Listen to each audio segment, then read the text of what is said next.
오늘은 삼위일체 하나님 대축일입니다. 이후부터는 성사무 주간 혹은 연중 12주간으로 시작이 되죠. 우리는 삼위일체 하나님의 이름으로 이름을 부르며 기도를 시작하고 또 기도를 마칩니다.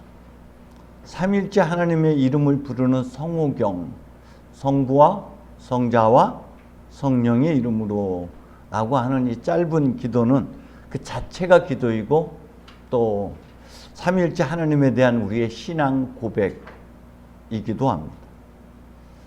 삼위일체의 교리는 어렵다는 것을 넘어서 신비라고까지 말합니다. 셋이면서 하나가 되는 것을 설명하기 위해 물의 응고와 기화작용, 때로는 태양 혹은 촛불 등을 비유로 설명하지만 여전히 부족하기 그지없습니다. 어쨌건 세위격이지만 하나의 본체이신 분, 한 하나님으로 우리가 고백을 합니다. 그 한 하나님이 역할에 따라서 혹은 사역에 따라서 성부 하나님으로, 성자 하나님으로 혹은 성령 하나님으로 우리가 각기 달리 불려집니다. 성부 하나님은 말씀으로 모든 피조물을 창조하시고 거기에 숨결을 불어넣으시고 존재케 하시는 분, 그리고 하나님의 신비와 섭리로 창조 세계를 다스리시고 이끌어 가시고 생명을 불어넣어 주시는 분으로 고백합니다. 그리고 우리의 모든 기도를 들어주시고 응답해 주시는 분으로 우리는 고백을 하는데 그분을 성부 하나님으로 고백합니다. 그 성부 하나님께서 인간의 하나님이심을 포기하고 인간의 몸을 입으신 분, 그래서 말씀이 사람이 되신 분, 그분을 우리는 성자 하나님이라고 고백을 하죠. 성자 하나님 곧 주 예수 그리스도께서는 이 땅에 오셔서 우리가 가야 할 길, 진리, 생명의 길을 열어주신 분이죠. 참된 겸손이 무엇인지, 진리가 무엇인지, 어떤 삶을 살아야 하는지 온몸으로 보여주신 분이죠. 참된 섬김이 무엇이고 가장 낮아짐이 무엇이고 그 낮아짐이 가장 높은 자리라는 것을 우리에게 알려주신 분, 끝내는 십자가에 자신의 전부를 내어주셔서 우리를 구원하신 바로 그분을 우리는 성자 하나님이라고 고백을 합니다. 그분이 십자가의 죽으심으로 하나님과 우리가 화해하게 되었고, 그리고 주님이 우리 안에, 우리가 주님 안에 한 몸을 이룰 수 있는 그 통로를 열어주신 분이 바로 성자 하나님이시죠. 한 하나님이시지만은 우리는 때로는 성부로 때로는 성자로 불려집니다. 하나님께서 생명의 숨결을 불어넣어 주셨던 그 하나님의 숨 혹은 숨결, 그 하나님의 숨을 우리는 성령 하나님이라고 고백을 합니다. 성령 하나님은 우리에게 불어넣어져서 태초에 하나님께서 생기를 불어넣어 주심으로 참된 사람, 비로소 인간으로서의 길을 가게 하셨던 것처럼 주 예수 그리스도를 통해서 다시금 우리에게 불어넣어 주셨던 그 성령 하나님은 이제 우리의 몸을 입으시고 임마누엘의 하나님, 우리 가운데 우리와 함께 하시는 하나님, 우리를 통해서 일하시고 우리를 통해서 말씀하시고 우리를 통해서 당신의 뜻을 이루어 가시는 그 하나님으로 우리가 고백을 합니다. 성령 하나님은 예수 그리스도께서 이루신 하나님의 참된 사랑, 극진한 사랑이 무엇인지를 깨닫게 해주시고, 그리고 삼위일체 하나님의 신비를 알아차리게 해주시는 분, 그리고 우리 안에서 선한 열정을 불어넣어 주시고 그 열정을 살아낼 수 있는 힘과 능력이 되어 주시는 분, 바로 그분을 우리는 성령 하나님이라고 고백을 합니다. 하지만 한 하나님이라는 것이죠. 그 하나님의 숨이고 하나님의 숨이 성령이고 하나님의 말씀이 곧 성자 예수 그리스도이고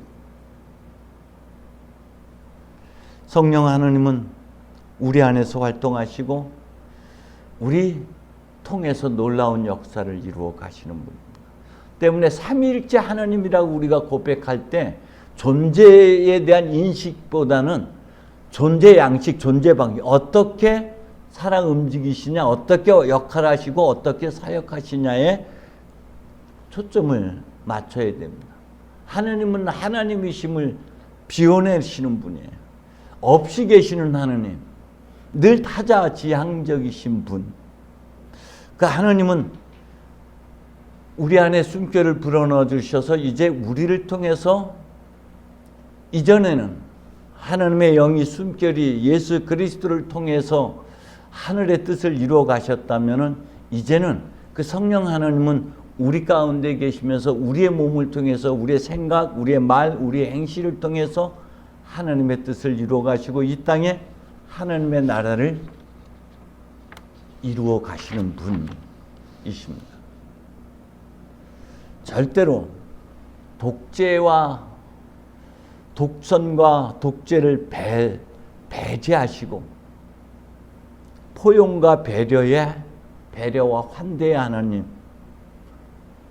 바로 그분을 우리가 삼위일체 하나님이라고 부르고 우리도 삼위일체 하나님을 기억하는 것은 우리도 나 자신의 독선과 독주를 내려놓고 온유와 겸손과 진실로 모두를 품어 안는 삶을 살아가라라는 의미를 되새깁니다. 며칠 전에 강화에 있을 때 교우 몇 분이 초대를 해서 저녁 식사를 같이 하고 그 시간에 해가 떨어진 일몰의 시간이었어요. 그 저수지 쪽으로 갔는데 이제 그 해는 떨어졌지만 남아있는 그 여운들이 있잖아요. 근데 제가 전에도 말씀드렸지만 제가 서인천교회에 있을 때 2달 동안을 매일 정서진을 갔었던 것이 알아차리지 못하고 그 사진만 찍었어요. 그 해 떨어진 일몰의 아름다움을 사진으로만 찍었는데 어느 날 늦게 가서 보니까 해가 떨어지고 그 아름다움이 점점 사라지면서 어둠이 이렇게 몰려와요. 근데 짙은 어둠 속에서 거기 있었던 배도, 거기 있었던 산도, 거기 있었던 어떤 경계들이 다 무너지고 어둠 속에 하나가 되어지는 것. 하나님께서는 저에게 그걸 가르쳐 주기 위해서 그쪽으로 초대했는데 저는 매일 화려함만 보았던 것이죠. 주님의 십자가 사랑이란 건 그런 거예요. 모두를 품어 안는 사랑. 악한 자나 선한 자나 옳은 자나 옳지 못한 자나 누구나 다 품어 안는 사랑을 사는 것. 그분이 삼위일체 하나님이시듯이 우리도 나의 허물도 품어 안아야 되고 우리 주변의 모든 사람들의 경계를 다 무너뜨리고 그 모두를 품어 안는 삶, 그들을 환대하고 그들을 포용하고 그들을 위한 삶을 살라는 것이 삼위일체 하나님을 우리가 기념하고 기억하는 것이죠. 오늘 복음은 이렇게 말씀하고 있습니다. 아직도 나 할 말이 많지만 너희가 지금 알아들을수록 없기에 이제 말을 마친. 하지만 진리의 성령이 오시면 너희를 이끌어 진리를 깨닫게 하여 주실 것이다. 14장에서는 또 그렇게 말씀합니다. 모든 것을 너희에게 가르쳐 주실 뿐만 아니라 내가 한 말을 모두 되새기게 하여 주실 것이라고 말씀하고 있죠. 성령 하나님은 임마누엘로 우리의 몸을 입으시고 계시는 하나님이시죠. 그래서 여러분은 누구를 품고 있는 분이에요? 하나님을 품고 있는 거룩한 성전들입니다. 하나님은 여러분을 통해서 많이 일하실 수 있고 역사하실 수가 있어요. 이제 성령 하나님은 우리 안에 오셔서 예수 그리스도를 통해서 행하신 모든 일들, 복음서에 보면 미처 알지 못했다, 깨닫지 못했다라고 고백되어지는 일들이 이제 비로소 그때 주님께서 그래서 그런 말씀하셨고 아, 그랬던 거였구나라고 되새기게 하시고 깨닫게 하시는 성령의 사역을 성령의 놀라우신 은총 덕분에 우리가 그리스도인으로 살아갈 수가 있는 거죠. 또 다른 기름 부음 받은 사람으로 우리가 이 길을 갈 수가 있게끔 되는 것이죠. 오늘 제1 독서에서는 이렇게 말합니다. 지혜라고 표현하고 있는데 그 지혜는 의인화된 지혜를 그렇게 표현하고 있어요. 근데 이 지혜는 하나님의 지혜이시고 이 지혜는 세상 창조의 순간부터 하나님과 함께 계셨던 분, 바로 그분이 세상을 창조하신 바로 그분이 주 예수 그리스도. 한처음 천지가 창조되기 전부터 말씀이 계셨고 말씀은 한처음 천지가 창조되기 전부터 하나님과 함께 계셨고 모든 것은 말씀을 통하여 생겨났고 말씀 없이 생겨난 것은 하나도 없다라고 요한복음 1장에서 요한 사도는 선포하고 있는 바로 그 지혜, 그 말씀, 그 빛이 하나님의 지혜인 것이죠. 그런데 이 하나님의 지혜를 사도 바울은 어떻게 표현하고 있냐면 하나님의 지혜는 곧 주 예수 그리스도라고 표현하고 있죠. 예수가 하나님의 지혜다. 근데 예수가 하나님의 지혜라는 것을 사도 바울은 고린도전서 1장에서 그렇게 설명하고 있어요. 사람들이 보기에는 어리석어 보이고 약하게 보이는 것이지만 하나님께서는 그런 세상의 지혜를 둘러엎으시고 십자가로서 세상을 구원하셨다는 것이죠.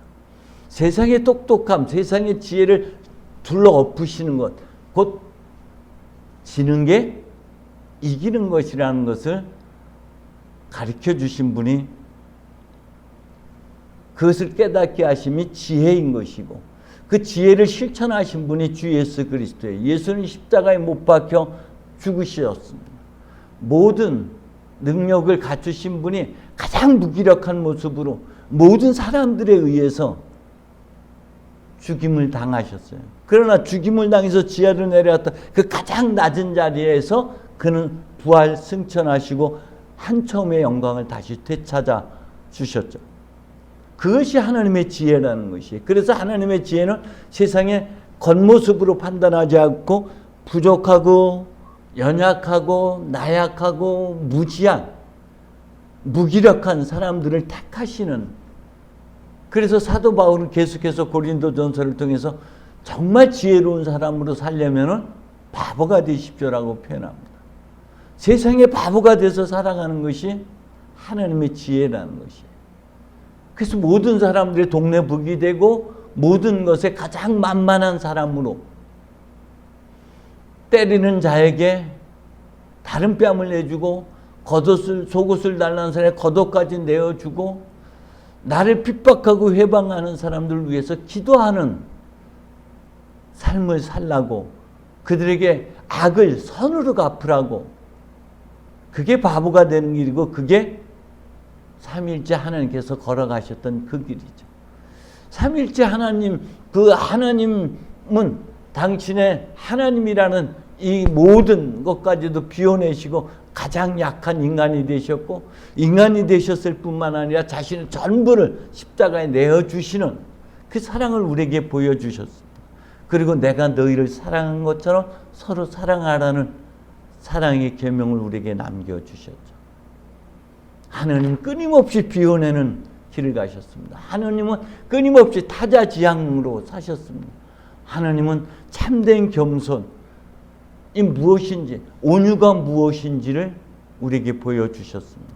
그리고 우리가 이 삼위일체를 기억하는 오늘 우리는 바보가 되어 살아야 되고 다시금 주님께서 자신의 전부를 비워내셨던 것처럼 나 자신을 비워내는 그런 또 한 주간이 되기를 주님의 이름으로 축원드립니다.